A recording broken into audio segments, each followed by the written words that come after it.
بلا ٹائمز میں خوش آمدید۔ فلسطین کے مسلمانوں کے حوصلہ اور ان کی ہمت کو سلام۔ جگہ جگہ اسرائیلی سینا کھڑی ہے، ہر جگہ ناکہ بندی کر دی گئی ہے، گھروں کی تلاشی لی جا رہی ہے، گھروں سے نکلنے پر پابندی عائد کر دی گئی ہے، راستے میں ان پر پتھراؤ کیا جا رہا ہے، ان پر آنسو گیس کے گولے داغے جا رہے ہیں،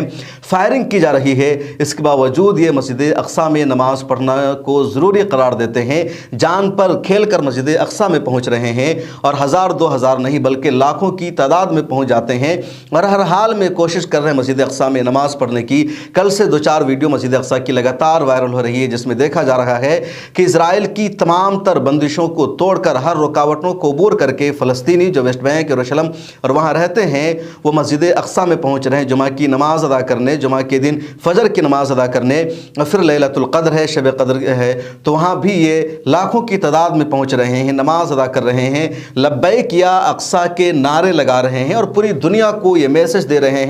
کہ ہم فلسطینی مسجد اقصیٰ کو فراموش نہیں کر سکتے ہیں، ہم اپنی جان پر کھیل کر بھی مسجد اقصیٰ کو آباد کرتے رہیں گے، ہم اسے کبھی بھی غیر آباد نہیں ہونے دیں گے۔ ہم پر فائرنگ کی جائے گی، ہم کو مارا جائے گا، ہم کو روکا جائے گا، لیکن ہم مسجد اقصیٰ میں نماز پڑھنا بند نہیں کریں گے۔ یہی وجہ ہے کہ جمعہ کے دن فجر کی نماز میں لاکھوں فلسطینی آ جاتے ہیں۔ اندازہ لگائیے، فجر کا وقت ہے، لوگ سوتے رہتے ہیں، مسجدوں میں کم جاتے ہیں، گھر میں نماز ادا کر لیتے ہیں، لیکن وہاں 1 لاکھ سے زیادہ لوگ فجر کی نماز میں پہنچ رہے ہیں، جمعہ کی نماز میں 2 لاکھ سے زیادہ پہنچ رہے ہیں، پھر لیلۃ القدر ہے تو رات میں بھی 2 لاکھ سے زیادہ لوگ پہنچ رہے ہیں، وہاں عبادت کر رہے ہیں، قرآن کی تلاوت کا اہتمام کر رہے ہیں، لبیک یا الاقصیٰ کے نعرے لگا رہے ہیں۔ اور یہ سب ایسا ہی نہیں ہوا، ان پر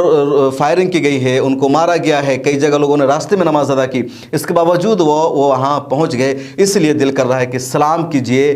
فلسطین کے مسلمانوں کو۔ یہاں کے لوگ غزہ پٹی میں رہنے والوں کا ساتھ بھی دیتے ہیں۔ ان لوگوں کا کہنا ہے، غزہ پٹی کے مجاہدین کو وہاں کے عوام کو مخاطب کرتے ہیں اور کہتے ہیں کہ تم لوگ وہاں جنگ لڑو، اسرائیل کی سینا کا مقابلہ کرو، اور ہم یہاں اخلاقی طور پر آپ کے ساتھ ہیں۔ وہ اپنی جان پر کھیل کر مسجد اقصیٰ میں حاضر ہوں گے، کیونکہ آپ کی جنگ، آپ کی لڑائی مسجد اقصیٰ کی آزادی کے لیے ہے اور ہم یہاں آپ کے ساتھ کھڑے ہیں۔ ایک اور بڑی خبر جو غزہ پٹی سے آ رہی ہے وہ یہ کہ 6 مہینے غزہ پٹی پر اسرائیلی حملہ کو پورے ہو گئے ہیں، 33,000 سے زیادہ فلسطینیوں کی شہادت ہو گئی ہے۔ جنگ بندی کے لیے بات چیت ایک نئے دور میں جاری ہے، لیکن ابھی تک کوئی حتمی معاہدہ نہیں ہو سکا ہے۔ اگلے ہفتہ قاہرہ میں پھر اسرائیل کا وفد پہنچ رہا ہے، حماس کا وفد پہنچ رہا ہے، قطر اور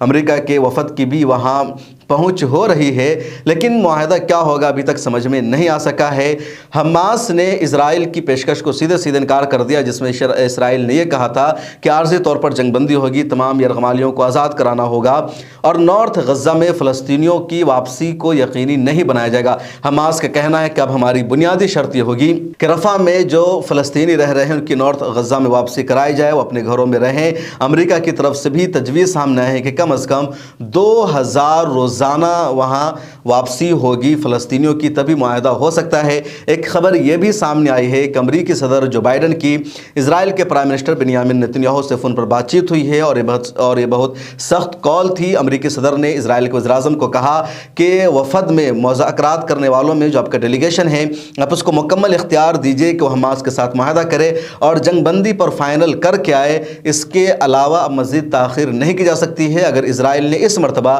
جنگ بندی کے سمجھوتا پر عمل نہیں کیا تو ہو سکتا ہے کہ امریکہ اسرائیل کے رشتے ختم ہو جائیں اور اسرائیل امریکہ کو کھو دے۔ اس طرح کا دھمکی بھرا فون جو بائیڈن نے کیا ہے۔ ادھر ایران اور اسرائیل میں بھی تناؤ بڑھتا جا رہا ہے۔ آپ کو یاد ہے کہ پچھلے دنوں اسرائیل نے دمشق میں اسرائیل کے سفارت خانہ پر حملہ کیا، 7 لوگوں کی شہادت ہو گئی، ان کی ڈیڈ باڈی ایران آئی اور ان کی نماز جنازہ ادا کی گئی۔ اس کے بعد ایران نے سیدھے بدلہ لینے کا اعلان کیا اور ایران کی طرف سے اعلان ہو جانے کے بعد اسرائیل نے دنیا بھر میں اپنی ایمبیسیز کو ایکٹیو کر دیا ہے، ان کو فعال کر دیا ہے، ان کو الرٹ کر دیا اور کہا کہ ہو سکتا ہے کہ ایران ادھر حملہ کرے یا ایران اپنے گروپوں سے حملہ کروا سکتا ہے، کچھ بھی ہو سکتا ہے۔ اس لیے اسرائیل میں ڈر اور خوف دیکھا جا رہا ہے۔